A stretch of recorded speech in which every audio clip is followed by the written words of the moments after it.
This all happened about 10 years ago when I was in my early 20s. I was scrolling through Facebook one day and I noticed that I had a friend request from someone I didn't recognise. Their profile was just a silhouette. Their name was unfamiliar to me.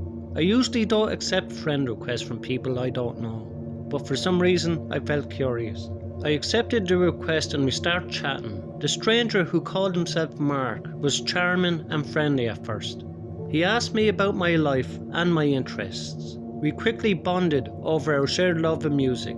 I found myself looking forward to our conversations and spending time chatting with him. Mark seemed genuinely interested in me, and that really drew me in. However, things started to take a dark turn when Mark started asking me more personal questions. He wanted to know where I lived, my schedule, and even started commenting on my photos and posts. I started feeling uncomfortable and decided to end the friendship. That's when the real horror began. I started receiving messages from Mark at all hours of the night and day, asking me why I hadn't been replying.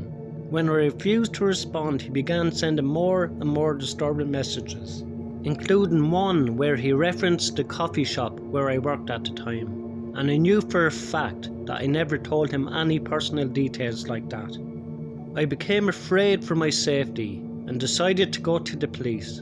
They told me that because we were only communicated online, there was very little that they could do. There was no way to even know if we were in the same country. I felt helpless and alone. I wasn't sure what to do next. He started leaving scary messages on my phone and even threatened to show up at my house. I was terrified and I didn't know what to do. I started feeling like I was being watched. All this trouble from someone I never even met. He didn't even have a profile picture.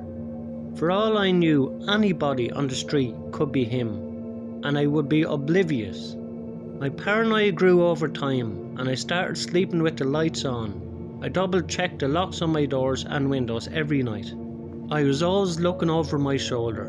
My once normal and happy life became a constant state of fear and anxiety. One day I received a message from Mark saying that he knew where I was and that I couldn't escape him.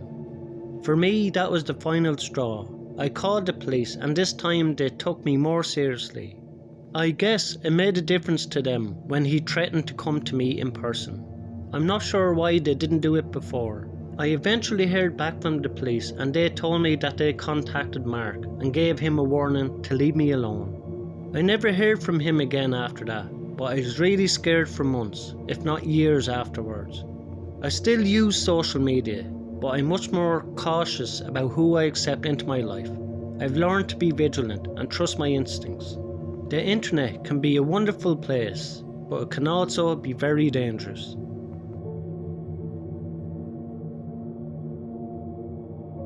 My name is Penelope, and at the time of this incident I was 16. I've always enjoyed board games, and I have a good group of friends that share my passion. We would always go to one of them board game cafes. This one was called Snakes and Lattes. I usually went with my friends, but it was not uncommon for us to meet people when we were there and get a big game going. One day I was playing with a couple of friends and a man came over to our group. "Hey girls, can I join?" he asked us. Sure, I said. To be honest, I didn't want him to join us, but I was less confident back then.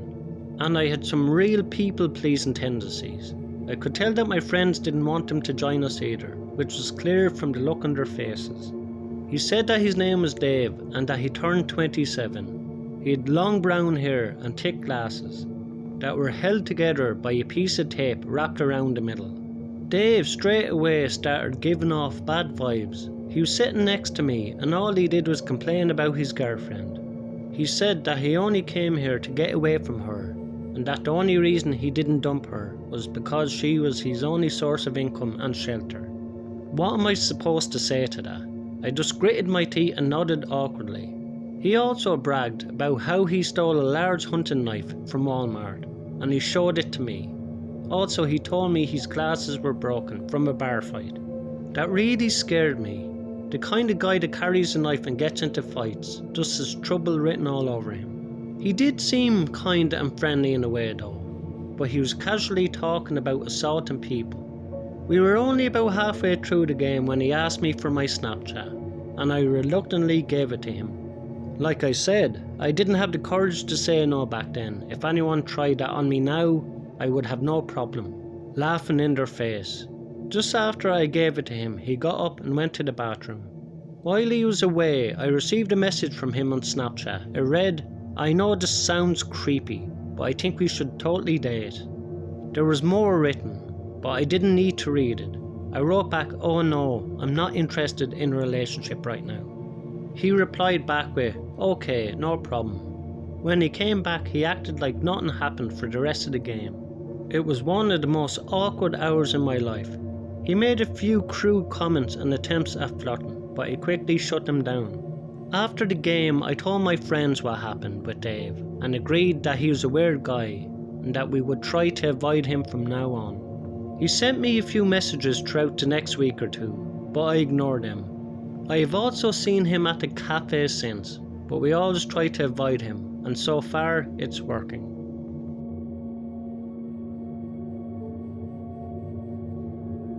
I'm a 40-year-old guy, but when this happened, I was just 22. It was right around the time when Facebook burst onto the scene. I was on MySpace before then. Some of you don't even know what that is. But it was basically the same thing as Facebook. It pretty much disappeared, though as soon as people started using Facebook. It all began on a normal day. I sat in front of my computer scrolling through my feed. A friend request popped up. My curiosity got the better of me. This is when it was all new. I was not as cautious as I would be now. The person's name was Maya, and her profile picture showed a pretty attractive woman. I know how stupid that sounds, so take it easy on me. With a click, I accepted her request. Shortly after, a message from Maya appeared in my inbox. "Hey Alex, how are you doing?" I replied, "Hi Maya, my day's been good so far. How's yours?" Our conversation flowed pretty easily. Maya seemed genuinely interested in getting to know me, and I found myself enjoying our chats. Days turned into weeks, and we kept talking almost every day. We sent some pictures back and forth, nothing too intimate, but she tried to talk me into sending some pretty revealing pictures, but I was smart enough to decline. One day, however, Maya sent me a message that would make me question everything. She asked me for money. I had seen some documentaries about catfishing, and this was one of the biggest red flags. I wasn't that stupid, so I ignored her from then on. As time passed, Maya's messages flooded my inbox at all hours of the day and night. I unfriended and blocked her. For that, nothing happened for a few days, and then I got an email from an unknown person. This was back when you could see everyone's email on Facebook. To describe the email simply, it was a really desperate attempt at blackmail. I knew it was from Maya, or whoever she was pretending to be. That's because I had the images that I had sent her. The most embarrassing one of which was just me in my bathroom, with no shirt. Cringy, I know, but not exactly devastating. The bottom of the email said that if I didn't pay some amount, I can't remember exactly how much it was, that they would send the images to my entire contact list. I was creeped out but just ignored it. I talked to my brother later in the week and he said in fact he did get a random email with some pictures attached. I know it sounds like no big deal, but blackmail like this can be very serious. People have been ripped off for their life savings over scams. There even have been cases where people have lost their life savings. It's no joke. I'm just glad my encounter with those creeps turned out the way it did. But not everyone is so lucky. Thanks a million to everyone who likes, comments and subscribes on my videos. I really appreciate it. If you enjoy these stories, you will enjoy the next 3 stories in the box above. Thank you.